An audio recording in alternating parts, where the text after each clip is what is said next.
Foundation Tangail জেলার দপ্তর সম্পাদক প্রেমা সরকার।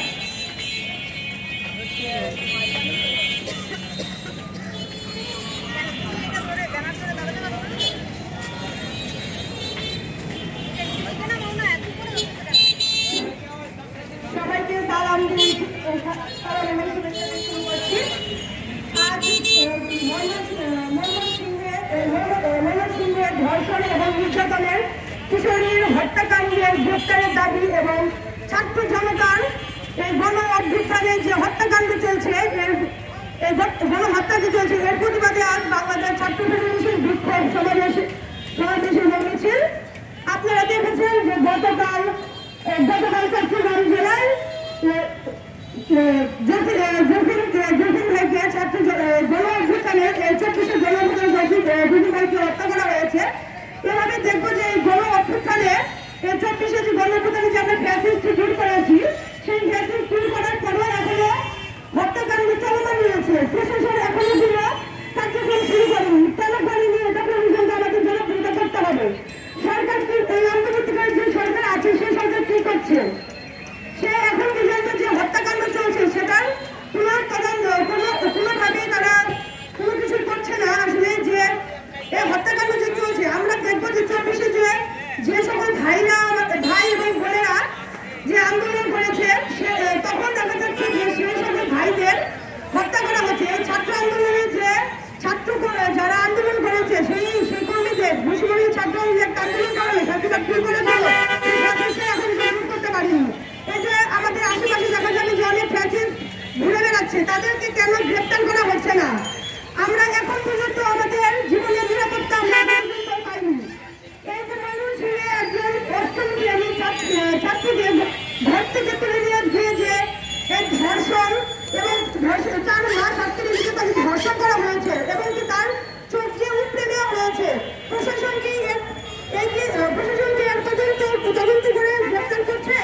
এখন পর্যন্ত কিন্তু কোন সন্ত্রাসী হত্যাকাণ্ড যারা করছে তাদেরকে এখনো কিন্তু কেউ গ্রেপ্তার করেনি। আমি বলতে চাই, অবিলম্বে এই হত্যাকাণ্ড যারা করছে তাদের অবিলম্বে গ্রেপ্তার করে শাস্তির আওতায় আনা হোক। এবং কি এই ছাত্র আন্দোলন যারা করেছে,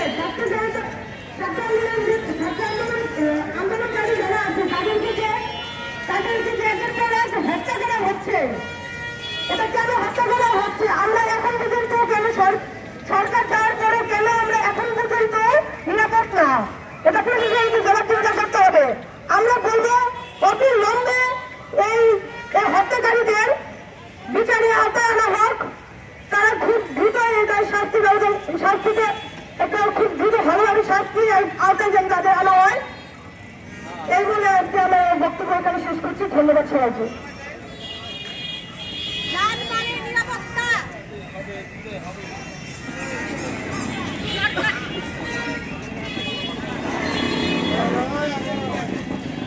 ধন্যবাদ কেন্দ্র সরকারকে। এই পর্যায়ে আমাদের এই সমাবেশের সভাপতি এবং ছাত্র জনতার গণ অভ্যুত্থানের অন্যতম সংগঠক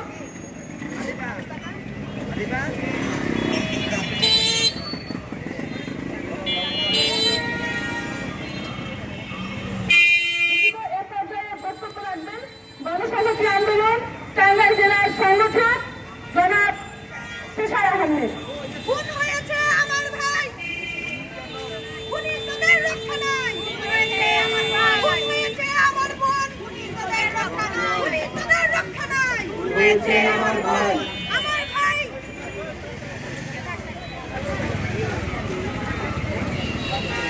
ধন্যবাদ। আজকে আমরা এখানে দাঁড়িয়েছি ছাত্র ফেডারেশন টাঙ্গাইলের ব্যানারে। তারাই আয়োজন করেছে। গত বেশ কিছুদিন ধরে আমরা লক্ষ্য করছি আইন শৃঙ্খলার যে অবনতি, এটা সারা দেশ জুড়েই চলছে। গত কয়েকদিনে 12 তারিখ থেকে শুরু হয়েছে। ঢাকায় 4 জন শিক্ষার্থীকে হত্যা করা হয়েছে, যারা এই আন্দোলনে এই অভ্যুত্থানের সঙ্গে জড়িত ছিলেন। এবং গতকাল চট্টগ্রামে মোহাম্মদ জসিম ওনাকে হত্যা করা হয়েছে নির্মম ভাবে, গলা কেটে। ওখানে আরো কয়েকজন উপস্থিত ছিলেন, তাদের মাঝখানে এসে তাকে আক্রমণ করা হয়। আমরা লক্ষ্য করছি যে আইন শৃঙ্খলা বাহিনী পূর্বে যে ছিল, আমাদের ছাত্র বন্ধুরা যে অভ্যুত্থানের মাধ্যমে স্বৈরাচারী ফ্যাসিস্ট সরকারকে পতন ঘটালো, শুধু স্বৈরাচারী ফ্যাসিস্টকে পতন ঘটিয়েছে, কিন্তু এর যে বিদ্যমান যে ব্যবস্থাপনা তার মধ্যে এখনো আঘাত হানা যায়নি। বর্তমান যে সরকার আমাদের দেশে উপস্থিত আছে, আমরা বলতে চাই তারা আসলে কি করছে, স্বরাষ্ট্র মন্ত্রণালয়ের আসলে কাজ কি। আমরা যদি লক্ষ্য করি, প্রথম থেকে এই ফ্যাসিস্ট সরকারের যে সুবিধাভোগী যারা ছিলেন, যেসব ক্যাডার বাহিনী ছিল, তারা এখনো ঘুরে ঘুরে বেড়াচ্ছে। তারা কয়েকদিন কয়েকজন তারা আড়ালে চলে গিয়েছিল, কিন্তু তারপর যখন তারা দেখতে পেরেছে যে সরকার আসলে করা যাবে সেভাবে করছে না, তখন তারা গর্ত থেকে মাথা বের করে এখন রাস্তা দিয়ে হাট বাজারে ঘুরে বেড়াচ্ছে আমাদের চোখের সামনে দিয়ে। এরা অনেকেই ছিলেন যারা আমাদের প্রিয় ছাত্র জনতাকে সামনে থেকে গুলি করেছে। আইন শৃঙ্খলা বাহিনীর সাথে কাঁধ মিলিয়ে তারা আমাদের সন্তানদের, বন্ধুদের হত্যা করেছে, কিন্তু আমরা তাদের বিচার চেয়েও পাচ্ছি না। বারবার আমরা দাঁড়াচ্ছি, রাস্তায় দাঁড়াতে হচ্ছে আমাদের। ঢাকার ঘটনা, চট্টগ্রামের ঘটনা এবং ময়মনসিংহের যে একটা ছোট্ট মেয়েকে যে নির্মম ভাবে ধর্ষণ করে হত্যা করা হয়েছে, এটা আমাদের মনে করিয়ে দেয় স্বাধীনতার পর থেকে আমরা যে প্রতারণার শিকার হয়েছি।